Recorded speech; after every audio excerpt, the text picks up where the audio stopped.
کچھ لڑکوں کے ساتھ۔ اس کے والد نے اسے 10 منٹ میں اس کے پاس موجود ہونے کا یقین دلایا۔ وہ بائک کو کانپتے ہاتھوں کے ساتھ سڑک پر دوڑا رہے تھے۔ وہ اپنے جوان بیٹے کو مرتا نہیں دیکھ سکتے تھے۔ پہنچتے ہی ریسکیو ٹیم کو ساری صورتحال بتائی۔ انہوں نے کہا کہ لفٹ بند ہے، اسے کھولنے کا طریقہ ہمیں نہیں معلوم، لیکن وہ خود ٹیکنیشین تھے، اس لیے اس نے ان کی مدد میں 1 منٹ میں لفٹ کو کھولا۔ پھر ایک مرحلہ لوہے کی گرل پر لگے تالے کو توڑنا تھا۔ پھر 2 لوگوں نے مل کر ہتھوڑے سے اسے توڑا اور جلد ہی وہ اس لوکیشن پر پہنچ گئے۔ پھر انہیں ماسک پرووائڈ کرنے کو کہا۔ جلد ہی ماسک بھی پہنچ گئے اور وہ اس روم تک پہنچ گئے۔ یہ 3rd فلور تھا۔ یہ کمرہ ابھی تک آگ سے تو بچا ہوا تھا، لیکن تپش اور دھواں جان لیوا تھا۔ پھر بیٹے کو گلے سے لگایا اور اس لڑکے کے والد اور ایک ریسکیو اہلکار نے ان سب کی قطار بنوا کر بلڈنگ کے ساتھ لگائی گئی سیڑھی سے سب کو نیچے اتارا۔ جب یہاں پر یہ سب چل رہا تھا تو بلڈنگ کے دوسرے کونے پر ایک کھڑکی سے لوگوں کے بچاؤ بچاؤ کی آوازیں آ رہی تھیں۔ تو ایک بہادر شخص نے ریسکیو ٹیم سے سیڑھی لگانے کو کہا اور وہ اپنی مدد آپ کے تحت اوپر چڑھ گیا اور ہتھوڑے کی زوردار ضرب سے گرل کو توڑا اور اس کمرے میں پھنسے قید لوگوں کو باہر نکالا۔ ان سب کے دوران فرقان، جو ایک ریسکیو اہلکار تھا اور اپنی ٹیم کے ساتھ اسی عمارت میں آگ بجھانے آ رہا تھا، وہ بچپن سے خطروں سے کھیلنے کا شوقین تھا اور بلا کا بہادر تھا۔ اس نے رستے سے اپنی ماں کو کال کی اور بیوی کو میسج کیا کہ ہم ایک مشن پر جا رہے ہیں، دعا کرنا، اور بیوی سے اپنے چند ماہ کے بیٹے کا خیال رکھنے کا کہا۔ وہاں پہنچتے ہی آگ کے شعلوں کو دیکھ کر سب کا دل دہل گیا اور وہ خود کو بے بس محسوس کرنے لگے کہ وہ کیسے اندر پھنسے لوگوں کو بچائیں۔ ایسے میں فرقان دوسری منزل تک سیڑھی کے ذریعے پہنچا اور ایک گیلری سے لوگوں کو بچانے کی خاطر اندر داخل ہوا، جہاں ان لوگوں کے موبائل کی لائٹس دکھائی دے رہی تھیں۔ اندر پہنچنے کے 1 منٹ بعد ہی عمارت کا وہ حصہ زمین بوس ہو گیا اور وہ ہمیشہ کے لیے امر ہو گیا، شہادت کے درجے پر پہنچ گیا۔ اس کے جذبے نے اپنے بچے کا بھی خیال نہ کیا۔ اسی عمارت میں ایک دکان کے اندر ایک عورت ایسی بھی تھی جسے موت کی سسکیاں سنائی دے رہی تھیں۔ سانس کی گھٹن سے برا حال تھا۔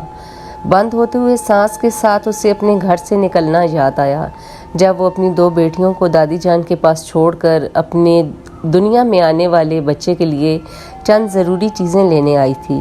اور تھوڑی دیر پہلے ہی اس نے اپنے خاوند کو کال ملائی اور کہا کہ ہم آگ میں جھلسنے والے ہیں۔ اس کے قریب ہی ایک بچہ رو رہا تھا، ابو بچاؤ، ابو بچاؤ۔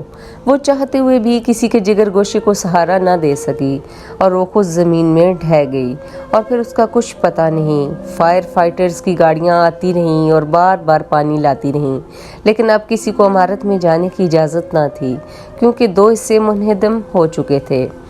مزید لوگوں کو اندر بھیجنا موت کے منہ میں بھیجنے کے برابر تھا۔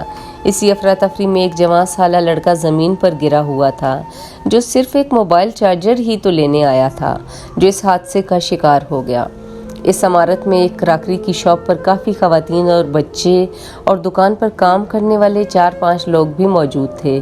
اس افراتفری میں ان سب کو یہی سمجھ آیا کہ دکان کا شٹر بند کر لیا جائے، شاید بچ جائیں، شاید ریسکیو ٹیمیں اس وقت تک پہنچ جائیں۔ سب ایک دوسرے کو دلاسا دے رہے تھے، پھر دلاسا دینا بھی مشکل ہو گیا۔ باہر آگ کے شعلے اور اندر جہنم کی سی تپش اور دھواں۔